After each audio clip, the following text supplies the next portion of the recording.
کیا آپ جانتے ہیں کہ آج پوری دنیا کی اربوں ڈالر کی cyber security industry anti virus softwares اور ڈیجیٹل دفاعی نظام کی بنیاد ایک ایسی چیز پر رکھی گئی جو امریکی یا روسی سائنسدانوں نے نہیں بلکہ لاہور کے دو پاکستانی بھائیوں نے تیار کی تھی۔ 1986 میں جب دنیا ابھی پرسنل کمپیوٹر کے تصور سے واقف ہو رہی تھی، تب ایک ایسی چیز وجود میں آئی جس نے سائبر دنیا کی تاریخ ہمیشہ کے لیے بدل کر رکھ دی۔ لیکن اصل کہانی یہ نہیں ہے کہ یہ وائرس کہاں بنا، بلکہ اصل راز یہ ہے کہ اسے بنایا کیوں گیا اور اس نے پوری دنیا میں کیا ہلچل مچائی تھی۔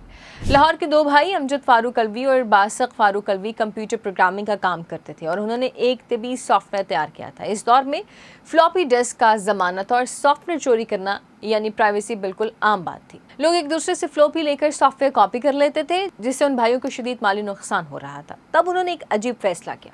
انہوں نے کسی پر مقدمہ درج نہیں کرایا اور نہ ہی کام بند کیا، بلکہ انہوں نے ایک ایسا پروگرام لکھا جو ڈسک کی کاپی بننے پر اس کے مخصوص حصے پر قبضہ کر لیتا تھا۔ اس پروگرام کا نام رکھا گیا برین، جو آگے چل کر دنیا کا پہلا پرسنل کمپیوٹر وائرس کہلایا۔ لیکن اب سوال یہ پیدا ہوتا ہے کہ کیا برین وائرس واقعی اتنا خطرناک تھا جتنا آج کے دور کے وائرس ہوتے ہیں؟ حقیقت یہ ہے کہ برین کا مقصد کمپیوٹرز کو تباہ کرنا، یہ ڈیٹا چوری کرنا بالکل نہیں تھا۔ یہ وائرس صرف فلاپی ڈسک کے بورڈ سیکٹر کو متاثر کرتا تھا، کمپیوٹر کی میموری کو تھوڑا سست کر دیتا تھا اور اس میں بنانے والوں کے نام، پتہ اور فون نمبر درج ہوتے تھے۔ یعنی ہر کوئی چھپا ہوا حملہ نہیں تھا، بلکہ ایک کھلم کھلا پیغام تھا۔ اس وائرس کا مقصد صرف ان لوگوں کو پکڑنا تھا جو بغیر اجازت سافٹ ویئر کاپی کر رہے تھے تاکہ وہ رقم ادا کریں۔ لیکن کہانی یہاں ختم نہیں ہوتی۔ اصل ہنگامہ تو تب شروع ہوا جب یہ وائرس لاہور کی گلیوں سے نکل کر امریکہ، یورپ، دنیا بھر کے جامعات اور اداروں کے کمپیوٹرز تک پہنچ گیا۔ امریکہ میں جب پرنسٹن یونیورسٹی اور دیگر بڑے اداروں کے کمپیوٹرز کی رفتار اچانک سست ہوئی تو اسکرین پر لاہور کا پتہ ظاہر ہونے لگا اور سائنسی اور سائبر دنیا میں خبر پھیل گئی۔ امریکی میڈیا اور تحقیقاتی اداروں کے لیے یہ ایک بالکل نیا تجربہ تھا، کیونکہ اس سے پہلے کسی نے ایسی چیز کا تصور نہیں کیا تھا جو ایک ڈسک سے دوسری ڈسک میں خود بخود منتقل ہو سکے۔ دنیا بھر سے لوگوں نے لاہور میں ان بھائیوں کے فون نمبر پر کالز کرنا شروع کی۔ کچھ لوگ غصے میں تھے اور کچھ لوگ اس تکنیک پر حیران تھے، لیکن جب آزاد سیکیورٹی ماہرین نے اس کوڈ کا تفصیلی تجزیہ کیا تو ایک چونکا دینے والی حقیقت سامنے آئی۔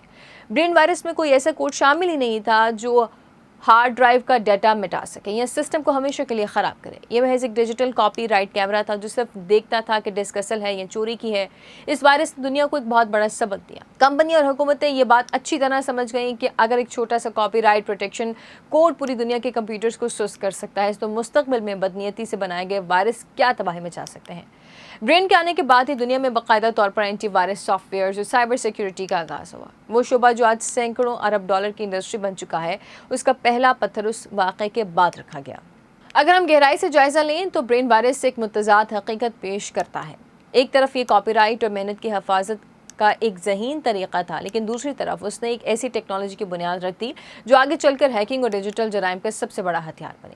پاکستان کے ان دونوں بھائیوں نے کبھی دعویٰ نہیں کیا کہ انہوں نے دنیا کو نقصان پہنچانے کے لیے کچھ بنایا تھا، بلکہ وہ اسے ہمیشہ اپنے حق کا تحفظ کہتے تھے۔ تو اب حتمی نتیجہ کیا نکلا؟ کیا ہمیں 1986 کے برین وائرس کو ڈیجیٹل کاپی رائٹ کی حفاظت کی ایک معصومانہ کوشش کے طور پر دیکھنا چاہیے، یا پھر ایک ایسے خطرناک سلسلے کا آغاز جو آج پوری دنیا کے دفاعی اور مالیاتی نظام کے لیے سب سے بڑا خطرہ بن چکا ہے؟